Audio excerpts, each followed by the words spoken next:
Good morning mga sas. Nagising ako sa sobrang lamig dito sa Batangas. Ayan, tulog pa yung mga anak ko. Tapos lumabas na ako dahil nakita ko nag-aagaw na yung liwanag at dilim. Pumunta nga ako sa kabilang cottage para tingnan kung anong ginagawa nila at anong maaalmusal. Dahil nagutom ako kagabi dahil tag-isa nga lang kami ng ulam at tinitipid nga dahil kulang yung ulam namin.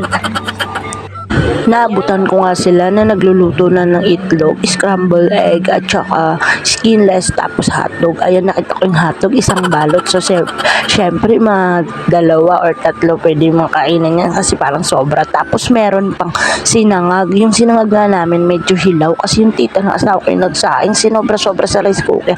Tapos nagpaaraw yung anak ko sa likod niya. Tapos nag-video kayo naman isang anak ko. Kaya at ayan, hindi pa nga nag-aalmusal, pumunta na naman agad sa dagat yung mga bata.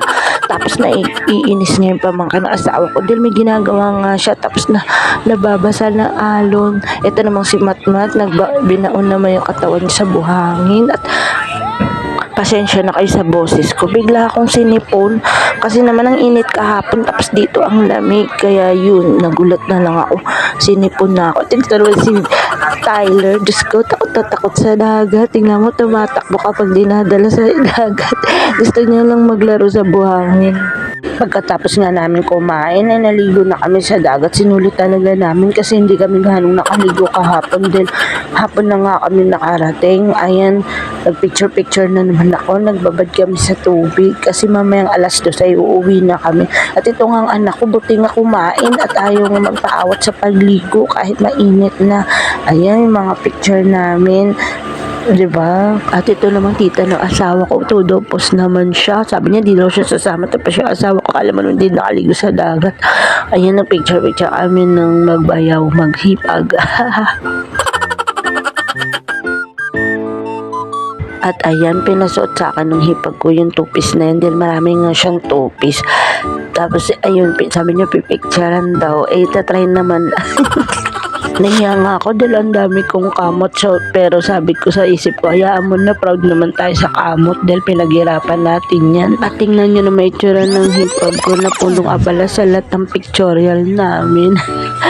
Tyler, kaya pa ba? Sige, laban lang.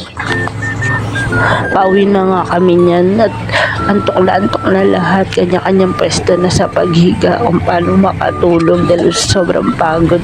Ayan, naantok na din ako kaso hinihintay ko talaga makadaan sa Twin Lake sa Tagaytay. Ayan, nandito na nga kami sa Twin Lake kaso hindi ko mapicturean yung pinaka-view dahil maraming nakaharang na sasakyan. Kaya pinicturean ko na lang yung pangalan niya.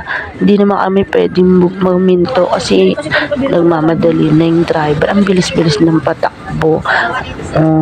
Ang ganda ng view dito. Parang mayayaman yung mga pumupunta. Puro kotse yung nakaparada, diba? Malapit na nga kapag kadating namin sa Maynila. Malapit na kami sa amin. Nasa Maynila na kami. Sige, bye-bye!